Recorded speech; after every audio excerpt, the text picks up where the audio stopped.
Hey everyone, Matron here bringing you another Starcraft 2 commentary, this time a best of 3 series between Foxer spawning as the Red Terran and Fruit Seller spawning as the Blue Zerg. The map will be Lost Temple and we do see the far spawn positions here. This is going to be part of the round of 8 of the GSL All-Star Tournament, which took place before GSL 3, which just started, into the round of 64 play. So inviting all of the top players from previous GSLs to compete in one big pre-tournament. I did cast a series of Foxer up against OGS Xenio, and he did employ a lot of early harassment on this Lost Temple map. He did use a Thor drop on the ledge that was very effective. That Thor had 40 kills, so check out that series if you missed it. And then he also used some early marine pressure as well in a few games, so we'll see which strategy he chooses to employ in this one. Fruit Seller's got to be quite happy once he sees these spawn positions, as it's going to mean that the pressure is going to come a little bit later. He's going to be able to macro up, perhaps get on 2 bases earlier than he would have been able to if they were at the close spawn positions. So we'll see which strategy he does choose here. He has not thrown down a pool or a hatchery up at the 14 worker mark at this point, so having to make a decision relatively soon. We see Foxer getting out that barracks, and he is the Marine Micromaster, his own version of the MMM. So we'll see whether he's going to use those Marines to their full effect like he did in the last series. Looks like instead he's going to get out a refinery, so perhaps going for some higher tech rather than opening up with those 2 racks and some sort of bunker play. We do see a hatchery going down for Fruit Seller at this point, so a 15 hatch. And now sending out a drone. He wants to make sure that they are on these far positions and they are not close by ground. So once he sees that, he's going to be happy. Also getting down a spawning pool as well. See the first Marine coming out for Foxer. And now he's going to send that SCV and try to figure out where his opponent is before throwing down that second production building. So we see a second gas coming out for Terran. That's a very fast gas, so might be giving away that he's going for some sort of higher tech. Does have that Marine well placed. He's going to be able to shoo away any sort of scout coming from that drone. And looks like he's coming with a factory, so we may see a Thor play or a Thor drop up on that the high ground above the natural of Fruit Seller. Looks like we finally have gas coming out for the Zerg player, so maybe working on speed for these Lings or perhaps going for a fast lair. Just now getting out the first queen, needs to work on a second one. That's queued up right there. And looks like the drone did poke its head in there, took a few shots, and it looks like he did not actually make it up the ramp, so he does not know about this factory at this point. So he's going to have to poke up with a Ling or another drone and try to see the build of Foxer. Checking out the APM of both players around the 150 mark, 166 to 132. If you look at the income tab, it looks like Fruit Seller is ahead with 21 drones compared to the 19 SCVs, and he is also on 2 bases. So if he's able to keep up these 2 bases and fend off any sort of harass from Foxer, now poking up with this Zerg, he's going to see the factory with the tech lab, so he's going to be thinking that there's a Thor coming, but in fact it looks like we have double starports coming up for Foxer at this point. So not really sure what he's going to do here. He does like to get up the 1 starport, but typically making the armory and the starport at the same time.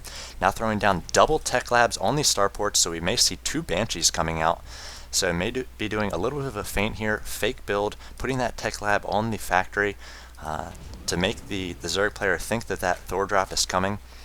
So with that Thor drop, he's going to want to get out a few queens so that he can attack up top here, and perhaps also a spine crawler, though we did see that Xenio was not able to fend off the Thor, so I'll be interested to see the reaction by Fruit Seller here.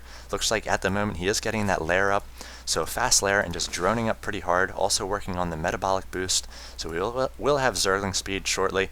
That Zergling taking every last hit, poking up there, trying to see the factory and the tech lab. And now we see a Banshee and a Medevac coming out, so very interesting here. He is not going for the 2 Banshee play, instead favoring a Medevac and a Banshee, and they are both rallied into the Zerg base, so be interesting to see what he's going to do with this Medevac. He does not have many Marines, so he can't bring those along. Looks like he's going to pick something up with this medevac. Looks like 4 SCVs are going to be going with this first Banshee. The Zerg player does have control of this watchtower, so he knows this Banshee is coming across.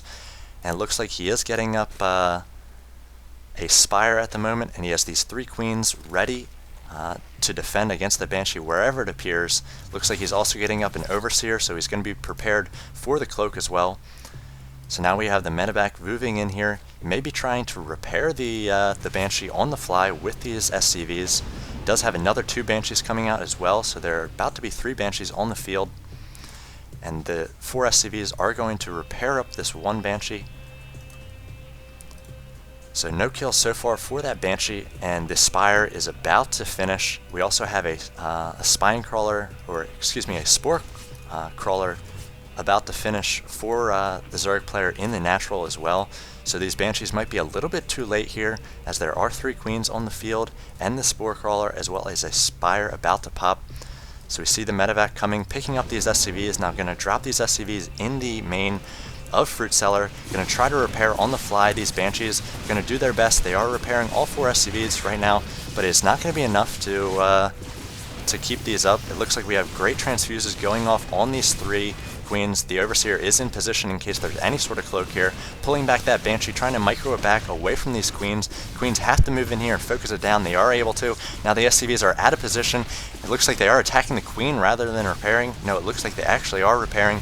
But these Queens able to focus down those Banshees, and no reinforcing Banshees, or at least they were a little bit late.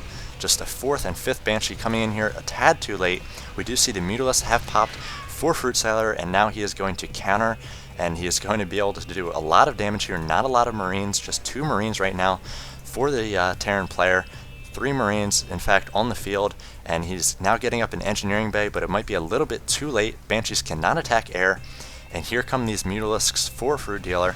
These 6 Mutalisks going to be focusing down these Banshees first, as they are the thing that he's going to be afraid of the most. Now focusing down, preventing this missile turret from being built. These Marines doing their best to do damage against these Mutalisks and then pop back into that bunker. But it looks like these Mutalisks are going to be able to do a lot of damage against these 3 Marines. Just the 1 rack still. And it looks like Foxer was trying to throw down a command center. He needs to cancel that, perhaps throw down a few more racks.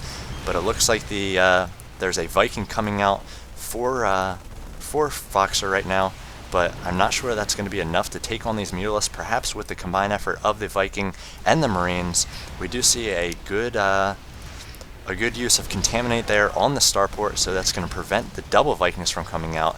And now Fruit Dealer is going to be able to focus down the 1 Viking and the remaining Marines, and now just start work on these SCVs. If we look at the income tab, 62 workers. Fruit Dealer establishing a 3rd base here compared to the 23 workers of Foxer.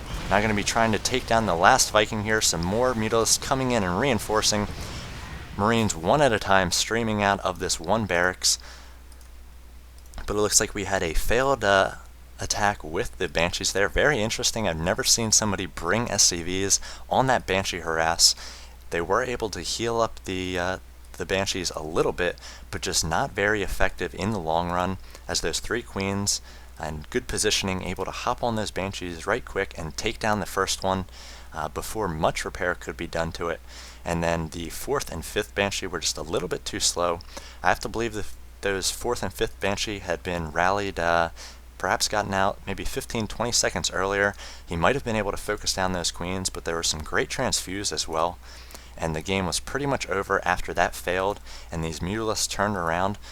Foxer abandoning his Marine play and going for that fake factory, fake tech lab, instead going for the Banshee play. So quite interesting, not something we've seen before, not even the standard in Korea.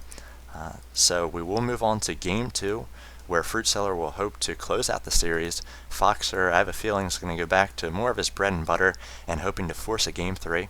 So I'll go ahead and cast that series now. Thanks for watching this one, and I'll see you there. See the pool coming up for Fruit Cellar. And because we will not have too many... Damn it, bro.